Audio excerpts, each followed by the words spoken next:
If we can be sure of something, it is that traditional morality is facing extinction, outside of perhaps the Amish. Nowhere is this more obvious than in the topics of sex and drugs. Among my generation, waiting until marriage is only mentioned as a joke. And to say that you do not drink or do drugs marks you out as the exception.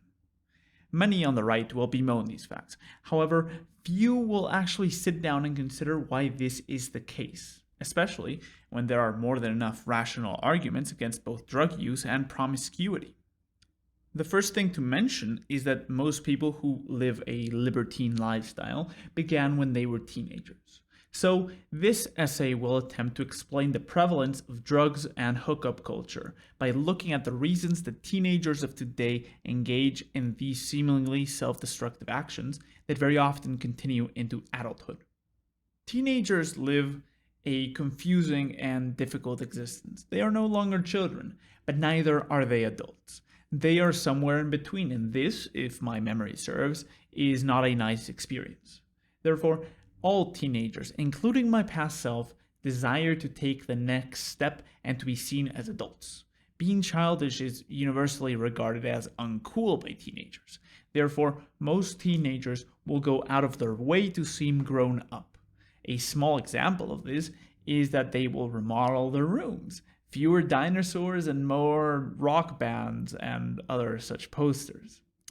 However varied its forms, the desire of teenagers to prove that they are adults is present in all cultures. This is most often reflected in the different rituals that mark the coming of age of young people into adulthood. The Spartans sent their teenagers 1 month out into the wilderness with a blanket and a spear, and only those who came back were accepted as men. Similarly, the Maasai sent their young men to kill a lion to prove that they were worthy of being a man. The natives of Pentecost Island have a rite of initiation known as land diving, which is exactly what it sounds like. They jump from a platform that can be up to 30 meters in height, and only 2 vines will break their fall. So it's essentially primitive bungee jumping. Another example of an initiation ritual is the Latin American quinceañera, where it is proclaimed that a girl is now a woman and she makes her debut to look out for potential suitors. The common characteristics that initiation rituals have is that they prove adulthood by either doing something dangerous to show bravery in this teenager or by showing sexual maturity. Now, since we tend not to send our teenagers into the wilderness with a spear, we are tempted to conclude that our society is special and it has no initiation rituals, and such things are just relics of another age. However, the desire of teenagers to prove themselves is something that can be found in all continents and all cultures, including ours. So what are our initiation rituals? Teens nowadays do not have a formal ritual. As a result, this seemingly universal instinct finds other ways to express itself.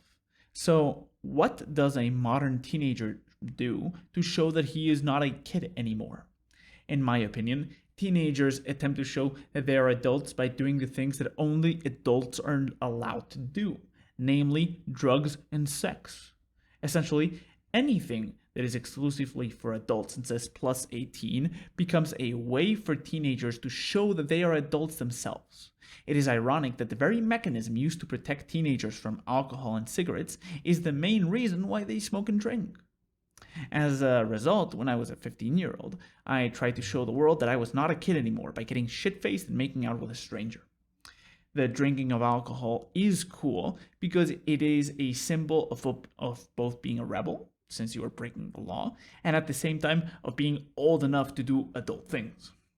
The teenage odyssey of acquiring alcohol becomes an important part of this rite of passage. And the other side is being brave enough to completely lose control of yourself. Consequences be damned, because you are just that cool. Endurance to pain is also a very important aspect of many initiation rites, with the best example being the bullet and the gloves of the Amazonian Maui tribe. The modern use of drugs is really no different. Many people are proud of their capacity to drink lots of alcohol and endure the subsequent terrible hangovers. However, soon alcohol gets boring and many move on to marijuana, although I have heard of many starting with marijuana. Nicotine is also quite popular nowadays. And many go further than that and experiment with hallucinogens and various prescription drugs. Most people understand that alcohol, nicotine, and the such are possibly life wrecking drugs if they do not stop with their consumption. But the point of teenage drug use is not the enjoyment, but instead to prove that they are no longer children. The other side of this coin is sex.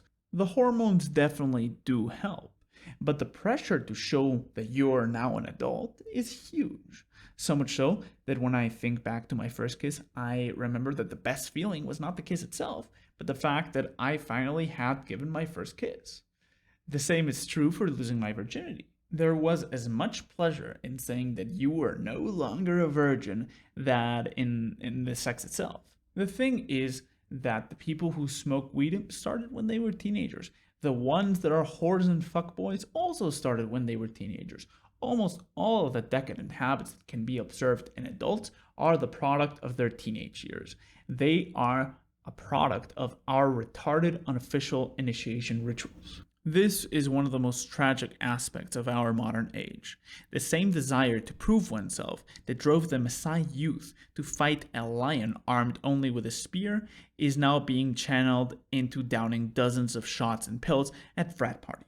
The most powerful force in society, the strength of youth trying to prove themselves, is not being channeled into heroic feats, but instead into pure self-destruction. The dedication of youth in the search for love that was the beating heart of Western literature, from Goethe to Dostoevsky, is not being channeled into deep romance. Instead, Tinder hookups and superficial relationships without a single drop of commitment are the norm. No fucking wonder that the whole West is infertile and romantically frustrated. The true problem that our youth have is that our culture has no initiation rituals, neither romantic rituals nor rituals of valor. In this vacuum, the lowest instincts take over, and the result is good old hedonism. If there is something that truly makes my blood boil and makes me hate our modern culture, it is this: the beauty of youth, the beauty that the Greeks dedicated their statues to, the strength that built Rome and then burnt its ruins down, the fertility that through passionate love gave birth to generation after generation. Youth, this highest of blessings, our culture drags through the fucking gutter. The result is indisputable. We debase our youth and then are surprised when our youth fails, when they're depressed, when they are silently lonely, when they spend their years staring at a screen, faking their deepest desires: adventure, love, and most of all, meaning. But most of all, look around you. The youth of our society is withering away. Unless you live in Niger, the population is getting older and older. And a society without youth is a society without future. In my opinion, this will not get better until our culture learns how to direct the great amount of energy that teenagers have into something productive, into something great. Our society desperately needs initiation rituals that enrich and strengthen our youth. Otherwise, I'm afraid that our future will not get any better. However, that would require a total change to the values that our society admires. There are more than enough people who will scoff at this essay and who will comment that I should just let people have fun, drug themselves, and fuck around.